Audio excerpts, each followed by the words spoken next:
কণীৰ অমলেট বনাবলৈ লৈছোঁ। এয়া কণী বইল কৰি পেলাই ফ্ৰাই কৰিছোঁ। তাৰপিছত ইয়াত পিঁয়াজ বিলাহী এয়া আদা ৰচুন পিচি লৈছোঁ।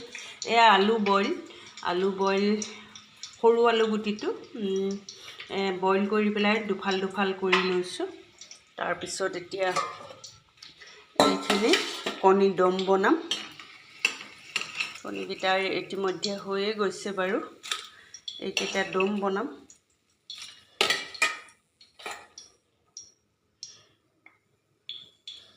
ইয়াত এইখিনি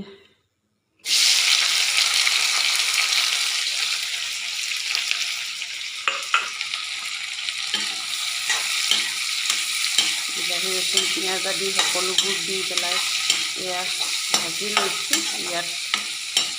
মই ইয়াত দিবৰ বাবে গোটা মছলাও অকণমান খুন্দি ৰাখিছোঁ। এইকণ গোটা মছলা খুন্দি ৰাখিছিলোঁ। এইফালে কেটলি বহি আছে, এইটো পানীও উতলাই থৈছোঁ কণী দমত দিবৰ বাবে।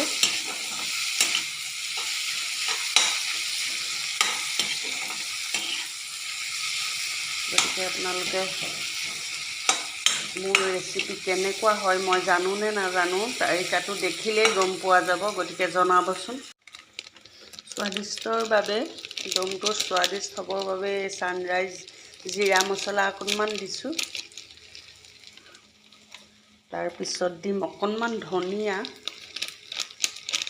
বৰ বেছি নিদিওঁ, খুব কমকৈ। তাৰপিছত দিম কালাৰ উঠিবৰ বাবে, দমখিনি দেখিবলৈ ধুনীয়া হ'বৰ বাবে অকণমান ৰং জলকীয়া গুড়ি দিছোঁ। এনেদৰে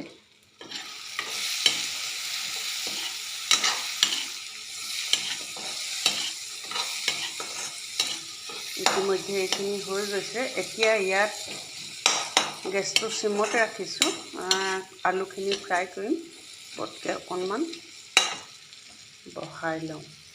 তাৰপিছত এতিয়া এই আলুৰ লগত এটা পকা কেপচিকাম দি দিছোঁ। এয়া দেখিছেনে? পকা কেপচিকাম এটা দি দিছোঁ। জ্বলাটো নহ'লেও জ্বলাৰ অনুভৱটো হ'ব, তাৰ উপৰি অলপ স্বাদিষ্ট আহিব।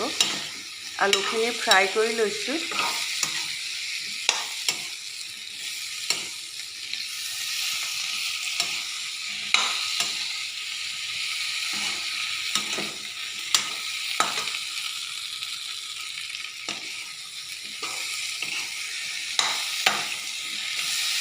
আলুখিনি ফ্ৰাই হ'বৰ বাবে অলপ টাইম এনেকৈ ৰাখি দিম। এই আলুখিনি ঢাকি দিম। এইখিনি ফ্ৰাই হোৱাৰ লগে লগে বাকীখিনি হৈ যায়। এতিয়া এইখিনি পানী দি দিছোঁ। আলু ফ্ৰাই হৈ গ'ল। ফ্ৰাই হোৱাৰ পিছত পানী দি দিলোঁ, নিমখ হালধি দিলোঁ, পানী দিলোঁ। তাৰপিছত এতিয়া এইখিনি উতলিব। এইকেইটাও এতিয়াই দি দিব পাৰোঁ। কণীকেইটাও দিয়ে দিছোঁ। কালাৰটো উঠিছেনে বাৰু আপোনালোকে ধৰিব পাৰিছেনে? মই ফুটা হেতাখন লৈছোঁ, গতিকে কালাৰটো হ'লেও আপোনালোকে ধৰিব পাৰিছেনে? ধুনীয়াই হৈছে নহয় জানো? মোৰ হিচাপত আৰু মই বনাইছোঁ ধুনীয়া বুলিয়ে ক'ম, আৰু আপোনালোকে কেনেকুৱা দেখিছে জনাবচোন। তাৰপিছত ইয়াতে তেজপাত দি দিম। মোৰ তেজপাত ইয়াতেই আছে।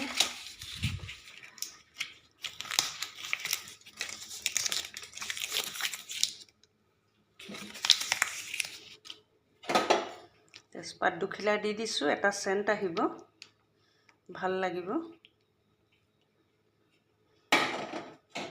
এইখিনি অলৰেডি কণীৰ দম উতলিলে আৰু সিজিলে খাব পৰাই হ'ব। অলৰেডি ফ্ৰাই কৰি লোৱা, বইল কৰি লোৱা সিজিয়ে আছে, কিন্তু জাষ্ট অকণমান টেষ্টিৰ বাবে ইয়াক অলপ উতলাবই লাগিব।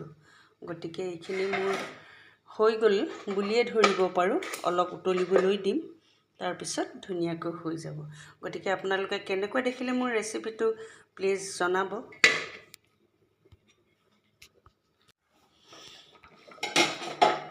এয়া মোৰ কণীৰ দম হৈ গ'ল। ধনিয়া পাত দি দিছোঁ ওপৰত। গতিকে এইখিনি হৈ গ'ল তৈয়াৰী। সকলো সিজিলেই। এতিয়া দৈনন্দিনৰ দৰে মোৰ ইয়াৰ তালিকাখনত এতিয়া পৰিছে মোৰ ৰুটি বনোৱাৰ টাইম। কাৰণ ৰুটি বনোৱাৰ টাইম আজি দেৰিয়ে হৈছে অলপ, কাৰণ মোৰ আলহী আছিলে। আলহী থকাৰ বাবে মোৰ পাকঘৰলৈ অহাটো অলপ দেৰি হৈছিলে। সেইবাবে 8:30 বজাত মই ৰুটি বনাওঁ ডেইলি। আজি 8:30টো হৈ গ'ল। গতিকে এতিয়া এইখিনি হৈ গ'ল। এতিয়া মই ৰুটি বনাম, তাৰপিছতহে এইখিনি খাবলৈ দিব পাৰিম। গতিকে আপোনালোকে কেনেকুৱা দেখিছে বাৰু কণী দমৰ কালাৰ, কণীৰ দমখিনি বা বনোৱাৰ তালিকাটো হৈছেনে নাই জনাব।